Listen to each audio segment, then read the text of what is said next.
1974 கச்சத்தீவு விவகாரம் முடிஞ்சு போச்சு. கச்சத்தீவு விவகாரத்தை அண்ணாமலை கிளப்பி எக்ஸ் தளத்துல அதை ஷேர் பண்ணக்கூடிய அளவுக்கு பிரைம் மினிஸ்டர் இருக்காரு. திமுக ஊழல் இல்லாத கட்சின்னு நம்ம சொல்ல மாட்டோம். பெரிய ஊழல்வாதிகள் தான். கருணாநிதியுடைய காலத்திலே ஊழல், அவருடைய மகனுடைய காலம் அதெல்லாம் தொடருது. ஏன் திமுகவுடைய பிடி தியாகராசனே சொல்றாரு 30,000 கோடி ரூபாய் ஆட்டையை போட்டு போயிட்டாங்க. ராமர் கோயில இவரே உட்கார்ந்துட்டு இருக்காரு. எல்லா டிவியும் காட்டிக்கிட்டு இருக்காங்க. நாட்டுல இருக்கிற அவ்வளவு டிவி நாசமா போயிட்டு ஒரு நியாயமா நடக்க மாட்டேங்காங்க. ஆனா தமிழர்கள்ல பெரும்பான்மையாக ஏன் மோடிக்கு ஓட்டு போட மாட்டீங்க அப்படின்னு கேட்டா கூட அவங்களுக்கு கோவம் வருது. அவ்வளவு கோபமா இருக்கிறத தமிழ்நாடு.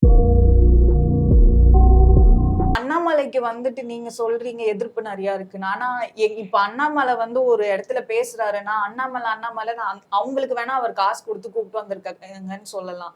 அவருடைய போஸ்ட் போடும் பொழுதும் கீழே எல்லாமே பாசிட்டிவ் கமெண்டால நான் பாக்குறேன். ஃபுல்லாவே இவர் வந்தா நல்லா இருக்கும்னு சொல்றாங்க. மத்த யாராவது இப்போ திமுகல இருந்து யாராவது வந்தாங்கன்னா ஃப்ராடு, நீங்க எல்லாம் வராதிங்கன்ட்டு நம்ம ஊர் மக்களே அவங்கள சொல்றாங்கல்ல.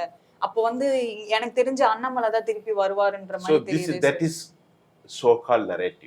ஒரு கதை உருவாக்கப்பட்டது.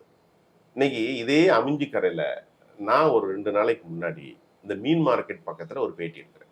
என்னுடைய டீம் ஒரு பத்திரிகையாளர் தான். 52 பேருக்கு மேல பாக்குறோம். அவ்வளவு பேரும் கடுமையான காண்டமா இருக்கிறாங்க. அதுல நாங்க சிறுபான்மை சமூகத்தை சேர்ந்த மக்களை தவிர்த்துட்டோம். கிறிஸ்தவ முஸ்லீம்கள் எப்போதும் பிஜேபிக்கு ஆப்போசிட்டா தான் இருப்பாங்கட்டு. ஆனா தமிழர்கள்ல பெரும்பான்மையாக ஏன் மோடிக்கு ஓட்டு போட மாட்டீங்க அப்படின்னு கேட்டா கூட அவங்களுக்கு கோவம் வருது. அவ்வளவு கோபமா இருக்கிறத தமிழ்நாட்டுல பாக்குறோம். பிஜேபியை பொறுத்தவரை தமிழ்நாட்டுல இந்த முறை நல்லா குறிச்சுக்கிடுங்க. இந்த ஜிஎல்வி விஷன் நம்ம இதன் மூலமாக நான் சொல்றேன். பிஜேபியை பொறுத்தவரை கடும் போட்டி ஏற்படுத்தக்கூடியது சில தொகுதிகள் இருக்கு. திருநெல்வேலியில நெய்னார் நாகேந்திரன் ஒரு சில ஏற்படுத்துவார். அதே மாதிரி பொன் ராதாகிருஷ்ணன் ஏற்படுத்துவார். அண்ணாமலை கூட பெருசா ஏற்படுத்த முடியாது. இதை தவிர பன்னீர்செல்வம் ஏற்படுத்துகிறார். இவர்கள்லாம் வெற்றி பெற மாட்டாங்க, கொஞ்சம் ஓட்டை வாங்குவாங்க. நீங்க பாட்டாளி மக்கள் கட்சி இருக்கக்கூடிய வட தமிழ்நாட்டுல போய் விழுப்புரத்திலேயோ திண்டிவனத்திலேயோ பாண்டிச்சேரி பக்கத்துல கூடிய மரக்காணம் அந்த பகுதியெல்லாம் கேளுங்களேன். யாராவது பிஜேபிக்கு ஓட்டு போடுவாங்களா? யாரும் ஓட்டு போட மாட்டாங்க தமிழ்நாட்டுல. அப்ப கொங்கு பகுதியிலும் கூட ஓட்டு விடுறதுக்கு வாய்ப்பு இல்லை. திருப்பூர் காலி, சவுத் இந்தியன் மான்செஸ்டர் சொல்லக்கூடிய கோவையில சிறு குறு தொழில்கள், அதாவது எம்எஸ்எம்இ என்று சொல்லக்கூடிய மத்திய தர 1 கோடி ரூபாய் 50 லட்சம் ரூபாய் 25 ரூபாய்க்கு லேத்து பற்ற வைக்கிறவனுக்கு வேலை இல்லை. அவ்வளவு மோசமான சூழ்நிலை. எப்படி ஓட்டு போடுவாங்க? சும்மா அண்ணாமலை கொஞ்சம் இங்கிலீஷ் பேசின உடனே ஓட்டு போட்டுருவாங்களா? ஏஎன்ஏ நியூஸ்ல இங்கிலீஷ் பேசின, இங்கிலீஷ்லாம் அது தெரிஞ்ச உடனே பெரிய அறிவாளியா? அப்படி கிடையாது. நேற்றுக்கு கச்சத்தீவு விவகாரத்தை ஏன் கிளப்புறாங்க நான் கேட்கிறேன். 1974 கச்சத்தீவு விவகாரம் முடிஞ்சு போச்சு. கச்சத்தீவு விவகாரத்தை அண்ணாமலை கிளப்பி எக்ஸ் தளத்துல அதை ஷேர் பண்ணக்கூடிய அளவுக்கு பிரைம் மினிஸ்டர் இருக்காரு. திமுக ஊழல் இல்லாத கட்சின்னு நம்ம சொல்ல மாட்டோம். பெரிய ஊழல்வாதிகள் தான். கருணாநிதியுடைய காலத்திலே ஊழல், அவருடைய மகனுடைய காலம் அதெல்லாம் தொடருது. ஏன் திமுகவுடைய பிடி தியாகராசனே சொல்றாரு 30,000 கோடி ரூபாய் ஆட்டையை போட்டு போயிட்டாங்க. மச்சானும் மச்சன பிள்ளையும் சேர்ந்து. யாரு? உதயநிதி ஸ்டாலினும் அப்புறம் இன்னொரு யாரு, அவர் பேரு இந்த ஜி ஸ்கொயர்ல இருக்கிற சபரீசனும் சேர்ந்து ஆட்டையை போட்டாங்கன்னு சொல்ல அதை ரெக்கார்டு பண்ணி இப்ப நாடு ஃபுல்லும் கேவலப்பட்டு போச்சு. யாரும் யோக்கியமானவனும் கிடையாது. அவ்வளவு பேரும் அசிங்கப்பட்டவர்கள், மக்களை ஏமாத்துறவங்க, மக்களை ஏமாத்தி மக்களை சுரண்டி இன்னைக்கு ரோட்ல 10 பைசாக்கு வழி இல்லாம நம்ம பிள்ளைகள்லாம் வேலை செய்யுது. ஒரு காஃபி குடிக்க வழி இல்லை. மனசாட்சி இருந்தா அந்த மாதிரி அநியாயம் செய்வாங்களா? கடவுள் கேட்பான். ஒரு கடவுள் நம்பிக்கை இருக்கிறவங்க சொல்லுவாங்க ஆண்டவர் பார்த்துட்டு இருக்காருமா. சரி, கடவுள் நம்பிக்கை இல்லாத கூட மனசாட்சிய கான்சியஸ் டச் எங்க எவ்வளவு வறுமை இருக்கு பாருங்க. கோடி கோடியா பணத்தை கொள்ளையடிச்சு நாசமா போறதுக்கு தானே வழி. அப்ப யோக்கியமானவன் எவனுமே கிடையாது.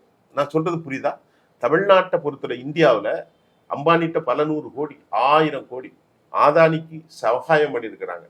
குயிட் ப்ரோ கோவாண்டு அந்த இங்கிலீஷ்ல அந்த இதுல வார்த்தை சொல்லிருக்காங்க. நீ ஏன்பா இப்படி கொடுத்தா மார்டினுக்கு? இந்த மார்டின் தமிழ்நாட்டுல லாட்டரி சீட் நடத்துறாங்க. அவனுக்கு 509 கோடிக்கு பிஜேபி கொடுத்துருக்கான் திமுகவுக்கு. அப்ப என்னடா தமிழ்நாட்டுல லாட்டரி சீட் இல்லையே, ஏன் 500 ரூபாய் கொடுத்தா? நீங்க சும்மா கொடுப்பாங்களா? யாராவது காசு ஏதாவது வருமானம் இல்லாம கொடுப்பானா? அப்படின்னு பார்த்தா இவங்களுக்குள்ள ஏதோ கள்ளத்தனமான டீலிங் இருக்கு. அப்ப டிஎம்கே யோக்கியமான நான் சொல்லல, புரியுதா உங்களுக்கு? பிஜேபி யோக்கியமான, 2 பேரும் அயோக்கியத்தனம் பண்ணிக்கிட்டு ஒருத்தரை குற்றச்சாட்டுறாங்க. புரியுதா உங்களுக்கு? ஆக அண்ணாமலை நேற்று கூட இந்த அது என்னது கச்சத்தீவு விவகாரத்தை 1974 நடந்த டீலிங்க கிட்டத்தட்ட 50 வருஷத்துக்கு முன்னாடி நாசமா போயிட்டு அதை எடுத்து இப்ப பேசுற காரணம் என்னன்னா எதையாவது மக்கள்கிட்ட சொல்லி போலரைஸ் பண்ணும் மக்களை. புரியுதா? சரி, ராமருக்கு நீங்க கோயில் கட்டினீல, அந்த கோயிலுடைய நிலைமை என்ன? பகவான் ராமர் யாரும் பார்த்தான்? ஏன்பா, அதாவது கும்பி கொதிக்குது பசியில, நான் அதை பார்ப்பனா ராமான்னு பார்ப்பானா? உனக்கு ராமன் தேவை. அப்ப பிஜேபி எதிர்பார்த்து இதை வச்சு நம்ம போலரைஸ் பண்ணிடுவோம். பார்த்தீர்களா, முகலாயர்கள் நம்முடைய இதை அப்படி பண்ணிட்டாங்க, இருக்கிற பாய் எல்லாம் நாட்டில இருந்து வெளியே வந்து ஆட்டையை போட்டாங்க, உங்கள் ஓட்டு ஒரு ஒரு நரேட்டிவ் செட் பண்ணாங்க. ஜிண்டோயிசம், தேசியவாதம். ஆனால் இந்திய சமூகம் விழித்து கொண்டது. எங்கேயாவது வடநாட்டுல இப்போ ராமர் கோயிலை பத்தி பேசினா ஓட்டு விடுமா? கூடாது. அது அவங்களுக்கு டோட்டலி ஒரு டிசப்பாயிண்ட். யாருக்கு? பிஜேபிக்கு. ராமர் கோயில இவரே உட்காந்து இப்படி உட்காந்துட்டு இருக்காரு, எல்லா டிவியும் காட்டிக்கிட்டு இருக்காங்க, நாட்டில் இருக்கிற அவ்வளவு டிவி நாசமா போயிட்டு ஒரு நியாயமா நடக்க மாட்டேங்காங்க. புரியுதா உங்களுக்கு? அப்ப நியாயம் நீதி இல்லாத நிகழ்ல இந்த ராமர் ஜென்மபூமி விவகாரம் இதெல்லாம் அவங்களுக்கு எதிராக இருந்துச்சு. அப்புறம் வந்து பண மதிப்பிழப்பு நடவடிக்கை, இது எல்லாமே சுப்ரீம் கோர்ட் சொல்றாங்க, கள்ள பணத்தை தான் நல்ல பணமா ஆக்கியிருக்கீங்க, இந்த பணத்தை செல்லாதுன்னு சொன்னீங்களே, இதுல உள்ள மார்வாடி அவன் சம்பாதிச்சிட்டான், மற்ற எல்லா ஏழைகளும் கஷ்டப்பட்டாங்க. பி.வி. நாகரத்னமா சொல்றாங்க, பண மதிப்பிழப்பு நடவடிக்கையின் மூலமாக இந்திய சமூகம் பெரும் சிக்கலில் நின்றார்கள், தொழிலாளர்கள், ஏழைகள், தினக்கூலிகள் நாசமா போயிட்டாங்க அப்படின்னு சொல்றாங்க. அப்ப சுப்ரீம் கோர்ட் தொடர்ந்து ஜுடிஷியல் ப்ராசஸ் வந்து ஜுடிஷியல் ஹெட் வந்து ஜேக்கப்பும் சரி, பி.வி. நாகரத்னாவும் சரி, சந்திரசூட்டும் சரி, மோடிக்கு எதிராக, அரசுக்கு எதிராக ஒரு பெரும் தாக்கத்தை வைத்திருக்கிறார்கள். அப்ப நான் இதை சொன்னனால மோடி வரமாட்டான்னு சொல்ல முடியாதுனால அது தெரியாது, அது சொல்ல முடியாது. எலெக்ஷன்ல யார் ஜெயிக்கிறாங்க போறாங்கன்னு சொல்ல முடியாது. ஆனாலும் இந்த மாதிரி ஒரு ஒரு பொது கண்ணோட்டத்துல பாரதிய ஜனதாக்கு எதிரான மனநிலை தமிழ்நாட்டில் ரொம்ப ஆழமா இருக்கு. 40 தொகுதியில் எத்தனை தொகுதியில் வருவாங்கன்னா, நான் திட்டமிட்டு சொல்றேன், ஒரு தொகுதி வரலாம், மேபி வராம போகலாம். ஒரு தொகுதியில பிஜேபி ஜெயிக்கலாம், இல்லது 40லயும் 0. இதுதான் இந்த நிலம்.